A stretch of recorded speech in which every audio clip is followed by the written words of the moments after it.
What if I told you the fate of the entire universe hinged on a pot of magical nectar? Imagine an endless cosmic ocean, shimmering with secrets, but one sip could change everything. The Devas and the demons, sworn enemies, joined forces to churn the celestial sea, hoping to claim the ultimate prize, Amrit, the nectar of immortality. Picture this: Mount Mandara, enormous and majestic, was chosen as the churning rod. It was so vast and heavy that it began to sink into the ocean's depths, threatening to halt the entire endeavor. Just then, Vishnu appeared, but not as a mighty warrior or a god wielding weapons. Instead, he took the form of a massive tortoise, Kurma, anchoring the mountain firmly beneath the ocean's surface. His broad, sturdy shell provided a steadfast base, preventing the mountain from sinking further and allowing the churning to begin in earnest. The serpent king Vasuki volunteered to be the churning rope, wrapping his massive, scaled body around Mount Mandara. The gods grasped his head, the demons his tail, and thus began the cosmic tug-of-war. They pulled and heaved, their combined strength causing the ocean to churn violently, stirring the cosmic waters into a frenzy. This was not a mere physical struggle, it was a battle of wills, a contest of patience and perseverance as the celestial ocean slowly revealed its hidden treasures. From the depths emerged many wondrous and magnificent objects, each with its own story and significance. The shining moon, adorned with its gentle silver light, was the first to appear, casting a serene glow over the cosmos. Then came the radiant goddess Lakshmi, the embodiment of wealth, prosperity, and beauty, her presence a blessing to all beings.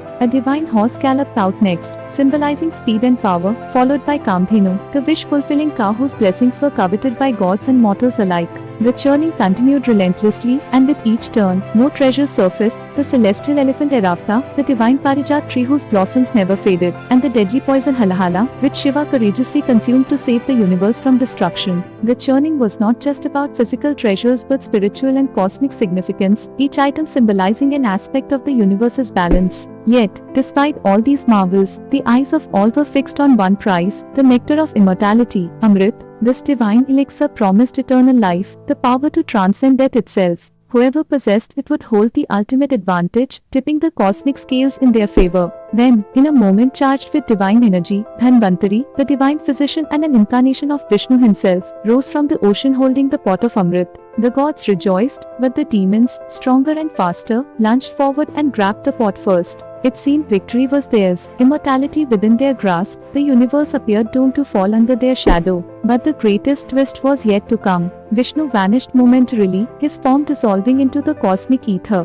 When he reappeared, it was not as his usual self but as Mohini, the ultimate enchantress, the embodiment of divine feminine power and irresistible beauty. Mohini's form was ethereal, mesmerizing, radiating an aura that was both alluring and commanding. The demons, caught off guard by this unexpected transformation, froze in awe and confusion. Mohini's mesmerizing presence was no ordinary charm, it was a cosmic strategy designed to turn the tide. With a voice as sweet as honey and movements graceful as the flowing river, she offered to distribute the nectar fairly, calming the demons' greed and suspicion. Her charm was a weapon more powerful than any sword or mace. With elegance and poise, Mohini began serving the nectar, but only to the gods. The demons, enchanted and impatient, watched helplessly as the divine elixir slipped through their grasp. One demon, Rahu, grew suspicious. Determined not to be outwitted, he disguised himself, slipping past the guards and sneaking towards the nectar. Just as the nectar touched his lips, the sun and moon gods, vigilant and loyal, alerted Vishnu.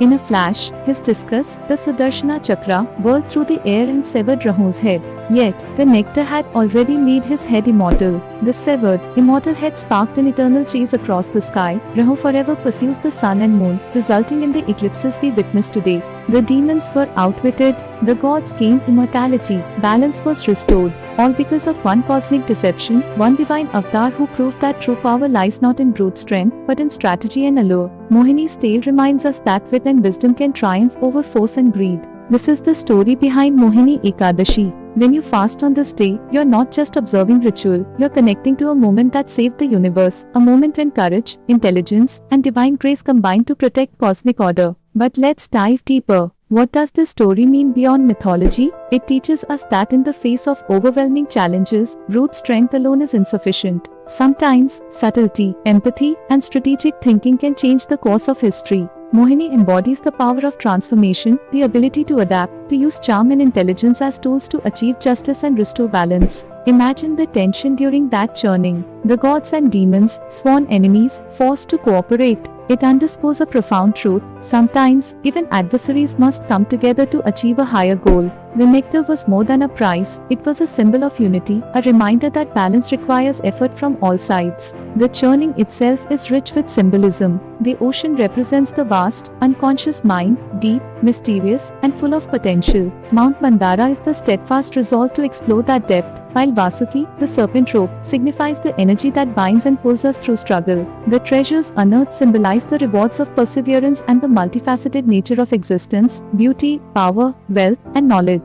Even the poison halahala has its lesson. Without Shiva's willingness to absorb this deadly toxin, the universe would have perished. It teaches us about sacrifice and the importance of confronting darkness to protect life. Each character and element in the story adds layers of meaning that resonate across cultures and ages. And then there's Mohini, who challenges traditional notions of power. She is not just a seductress but a divine strategist, using her form and presence to restore order. Her story raises questions about identity, gender, and the fluidity of divine power. Mohini's charm is a force of good, a reminder that allure and strength are not mutually exclusive but can coexist harmoniously. When we fast on Mohini Ekadashi, it's an invitation to embody these values, to cultivate patience, to seek wisdom over impulsiveness, and to recognize that the greatest victories may come from within. It's a day to reflect on our own battles, to remember that intelligence and grace can overcome obstacles that sheer force cannot. So what if the most powerful weapon isn't a sword, but the power to enchant and outthink your enemies? What would you do if the cosmos depended on your wit? How would you harness your inner Mohini, your ability to transform, to strategize, to influence? The story challenges us to look beyond the obvious, to embrace complexity, and to trust in the subtle powers within us all. In a world often obsessed with dominance and aggression, Mohini's tale offers a refreshing perspective. It invites us to value diplomacy, creativity, and the art of persuasion. It reminds us that sometimes the greatest strength lies in knowing when to wield power and when to use charm to achieve harmony. This ancient story is not just a myth, it's a living lesson. It encourages us to navigate life's churning oceans with resolve and wisdom, to seek treasures beyond material wealth, and to recognize the transformative power of grace. It teaches that immortality is not just about eternal life, but about leaving a lasting impact through our actions and choices. As you observe Mohini Ekadashi, remember that you are part of this cosmic narrative. Your fast is a symbol of discipline, your prayers a connection to the divine strategy that saved the universe. You join the ranks of those who honor balance and justice, who believe in the power of intellect and heart combined.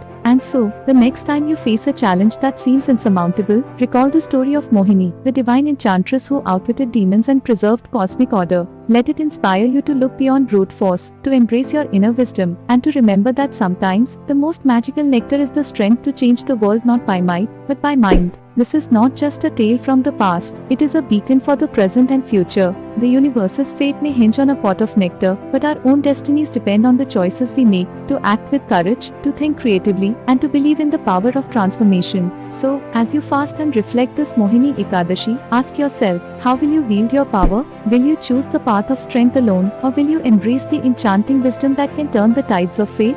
The cosmos waits for your answer, just as it once waited for Mohini to tip the balance and save all existence from chaos.